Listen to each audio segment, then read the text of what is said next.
Okay, one thing that's often overstated or understated rather when people are dealing with nunchaku is the swinging strikes and what looks nice. And we often don't talk about what it's like to actually hit something. Some of you may know that when you're swinging the trucks and you hit something, they often bounce back and they can hit you. So the specific techniques that we can use to minimize that recoil or bounce back by swinging through our target in a manner where we can continue our strike, but it requires some modification from what we normally do. When we're kind of swinging the chuck in our katas, all right, we break our wrist in the middle, meaning we're swinging here. We come across our body in the middle, we turn our wrist, we break it in the middle this way, so it comes around our body. Okay, so we come here, we break our wrist in the middle. Here, same thing, swinging, break our wrist in the middle, it comes around. And you're gonna see when we actually start to hit targets, especially fixed targets, you're gonna have to adjust that strike, that swing, to minimize that recoil. We're gonna go over that this week. Okay. Again, you should be working with foam chucks, all right? I just want you to start practicing striking something with your foam chucks, all right? Pulling through the strike, okay? All right? If you break your wrist in the middle, you're more likely to hit your hand with that bounce back. Pass through the strike and then turn your wrist. Okay, pull through the strike and turn your wrist after you strike your target. Once you're about 45 degrees away from your target, you break your wrist. Instead of turning it in the middle like we have been doing, where you get that bounce, pull through, here, pull through, pull through, pull through, all right? Same here, for a nice cast stance, we strike down, all right? Pulling through, I'm breaking my wrist after I pass the target, so I don't have the recoil to hit myself. Coming here, all right, down, all right? Coming here, striking, all right, find a nice tree, pull through the strike, so you don't hit your hand. Us, okay, coming here, again, hit a nice comfortable front leaning stance, striking with the outer end of your nunchuck, here. Back, forth. Just get in this routine. Okay?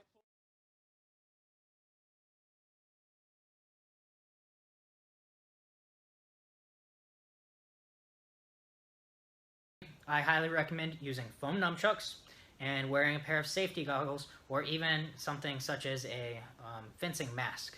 Something like that, so that when you get hit in the face, you don't get injured. It's not a fun thing to do. So what I like to do whenever I'm doing combat strikes, I like to start from here, because this is going to be the position that you'd be able to do any of your blocks, or the side, high, low, whatever it is, and then be able to follow on with a quick follow on. So what I like to do is I like to throw one side over, that way I don't accidentally hit myself in the head as I do this, and I turn my wrist and I strike.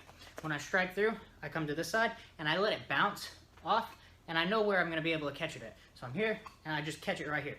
Go back to the other side, and I let it bounce off my body, and then it comes right back into my hand. So I could block, strike, and then I can come right back here and get ready for another block, strike, block, strike, block, strike. That just allows me to know where the chuck is afterwards, and I can get a good, nice hard strike, and I could go with a forehand strike, or I could go with a backhand strike. If I go with the backhand strike, I tend to follow it on with a forehand strike so that I can get it back to this position. So that's one of the things that I like to do as far as combat strikes. Whenever I spar, I definitely use these a lot more, because they're just quick and you can counter on with them really fast. All right, now I'm going to go over how to actually strike something. So when we're actually striking something, the big thing is follow through. So with follow through, it's going to be all the way through, and it's when I turn my wrist over as well. So a lot of the times when you're just practicing in the air, you turn your wrist over right in the front. That's when we call it, breaking the wrist here, and then the wrist turns over. And whenever we're doing it in the air, we do it to the front. But whenever you're striking something, you're going to need to do that halfway past the strike. So I like to think of a 180 degree angle, starting from here all the way through. At 50% of the strike, right here, so here's my 180, 50% of the strike, that's when I make contact. 75% of the strike, that's when I turn the wrist over. If I turn the wrist over at 50% right when I'm making contact, I'm going to get hit by the ricochet.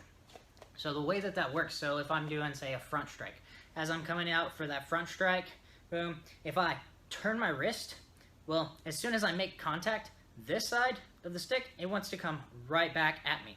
So when I'm following through, I go through here, and then I can turn my wrist and enough of the power from the ricochet has been diminished at that point that I can turn the wrist safely.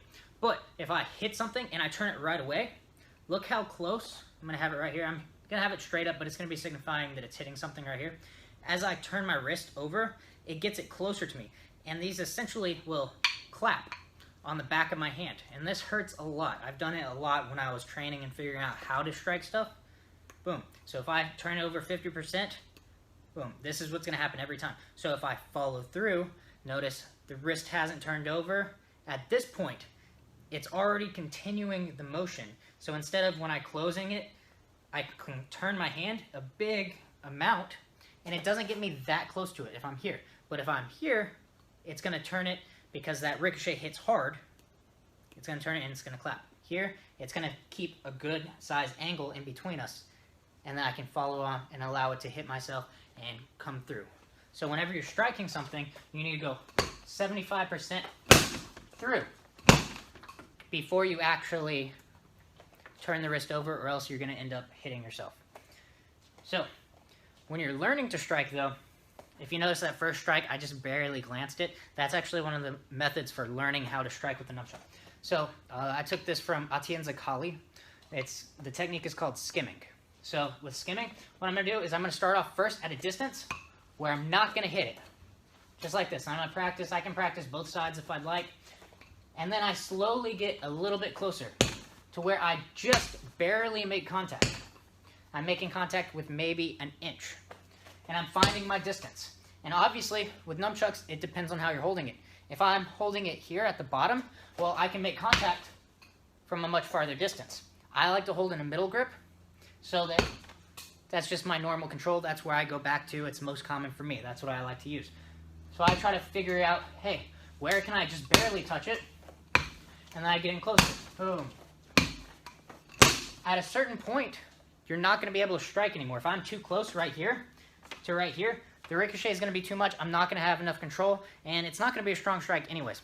Just think of physics. We have the big circular motion. The fastest part is going to be here. If I'm hitting here, at this point, I'm not really even doing enough of a strike for it to warrant me doing it. Chances are it's going to just get entangled with them, and they're going to grab it, and then we're going to be in a grappling match, and we don't want that. So we want to be able to keep our distance, using your footwork, whatever you need to keep your distance. When you're making contact, you really only want to make contact with, I'd say, about a third to a half of the nunchuck at most.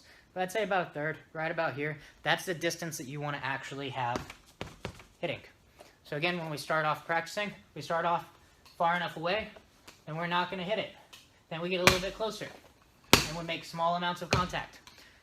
When you're doing this, just do it light and follow through. Remember, as I follow through, here is where I turn the hand over, or here is where I turn the hand over. If I turn it over too early, that's going to happen. I'm going to end up getting hit right in the back of the hand. So follow through, every time. Start off slow, without power, going all the way through each strike. If you notice you're getting hit too much, back up. Also, when you're practicing this for the first time, I recommend wearing MMA gloves or hockey gloves, or lacrosse gloves are really good. So something like that, so that when you get hit, not if you get hit, when you get hit, it'll be protected. When you're first learning this, you're probably going to get hit. So wear gloves or use foam nunchucks, use something that's going to be safe for you. Now, when you're practicing strikes, you can practice from all different angles, coming down, here, off to the side. But one thing I'm going to let you know now, don't strike upwards. Don't strike upwards. It's not good. You can arc it upwards and then end it coming down. That's fine. But do not strike straight up. What's going to happen is you're going to hit yourself in the face. So you might hit yourself in the hand if you're lucky, but I know personally I hit myself in the face. It's not fun. So, recap. What I like to do, my normal combat strikes are from here. I pass over and I bring it around just like this. And I catch it off the rebound of my own body. Striking, whenever we're first learning to strike a target, do the skimming method, so don't quite touch it, and then get a little bit closer. Start figuring out your distance and making sure that as we strike, we go, here's where we make contact, we go halfway through, past that, before we actually turn it over and let it rebound. Don't do it early or you're going to end up hitting yourself.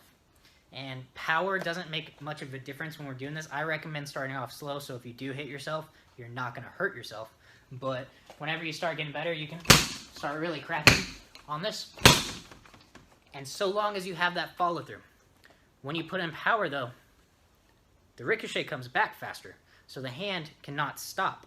You can't pause. When I teach people this and they hit themselves, it's almost always because as they strike, they hit the target and they pause for a split second. If they pause, they get hit. So you have to follow through and you have to break the wrist 75% of the way through the strike.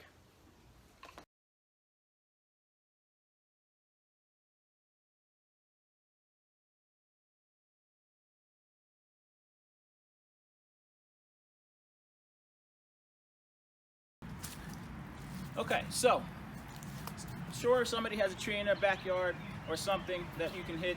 All right, if you grab your chucks like you normally would and you bring it here and you strike, right? Right, you see how it comes and it hits the back of my hand? See how it's hitting my backhand? Right, that's called the recoil, all right, the bounce back, right? We want to avoid that. See, if I break my wrist in the middle like I normally do, it comes right back and it hits my hand. What you want to do is pick up a comfortable stance and pull through, right? Pull through, right? Instead of breaking your wrist in the middle, right? Instead of bending your hand this way as you strike, you're going to keep it straight and pull through. All right, watch the difference. I'm going to break my wrist in the middle like we've been doing. Right, see how it comes back? I do it faster, it just comes back harder. If I pull through without breaking my wrist in the middle, see?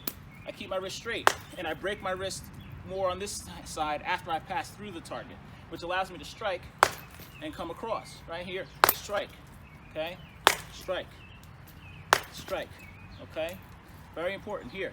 Strike, strike, strike, strike. But you gotta pull through. Okay, if you're hitting your hand, it's because you break your wrist in the middle. If I break my wrist in the middle, it bounces back. I wanna pull through. Here, here. So we try our side strike. You're gonna strike with the tip of the chuck.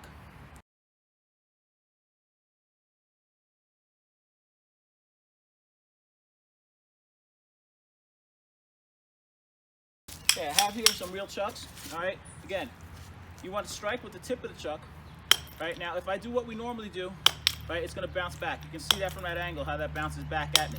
I don't wanna hurt myself or hit my hand, right? So what I'm gonna do is I'm gonna pull through the strike, keep my wrist locked, and I'm not gonna break it or turn it until I get past the strike. So I'm gonna pull through the strike like so, right?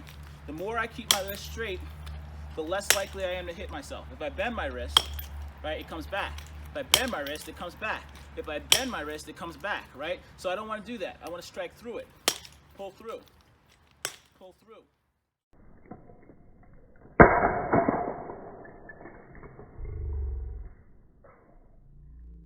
Right? That way I minimize the recoil and I'm not hitting myself because I'm pulling through. I'm not striking my hand. Okay? So again, coming back the other way, if we break our wrist in the middle like we normally do when we're not striking anybody, it hits our hand. Right, so you have to understand the difference. When we're doing katas, you break your wrist in the middle here, right? It's fine. You're not hitting anything. It's nice and smooth. It looks good for the judges. But you have to adapt your technique when you're striking real objects. So you don't want to break that wrist in the middle here because it's just going to come back and hit you. You want to pull through. See how I'm pulling through? Here, right? Here, here, right? And then I can still come back around here, right? So again, here, back, forth. So just get something and practice pulling through with that nunchuck, okay? And what you're doing is you're striking with the tip and you're pulling through, right? You're pulling through the strike, right? And you're bending your wrist after you get past it. Instead of breaking, see, I'm right in the middle. Normally, we break the wrist here. Right in the middle, it bounced back and hit me. So we're gonna pull through and we're gonna strike, but break our wrist more to the side. We're gonna pull through, right? Striking. So we don't hit ourselves. We're gonna learn how to strike real targets, okay? Nice and easy, simple drill. Just go back and forth. 1, 2, 1, 2. Going back and forth. If you pull through, you don't hit yourself. There's still bounce, because every action has an equal and opposite reaction, but you see I'm not hitting myself. I'm hitting the target, but I'm not striking my hand. If I were, it would hurt. These are real chucks. So, that's what I want you to work. Get yourself in a nice, comfortable forward leaning stance, all right? You want to use foam chucks. because I want you to break your wrist in the riddle the way you normally do and see how it bounces back and hits you. Okay, nice and easy. Right, now I want you to strike through it, nice and slow. Okay, pull through. Instead of breaking your wrist here, when I say break your wrist, I mean turning it like so. Instead of breaking your wrist here, right, I want you to break your wrist off to the side. So pull through and break off to the side. Pull through, break off to the side. Pull through, off to the side, you break your wrist. I mean here, right? Then you can come back, right? Back, back, back, back, back, back, back. Right? See, I'm not hitting myself. Simple down, same thing. Coming here, right? Pull through the strike.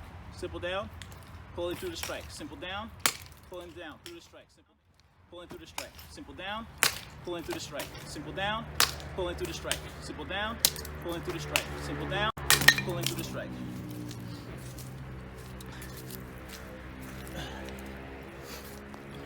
Sometimes that happens.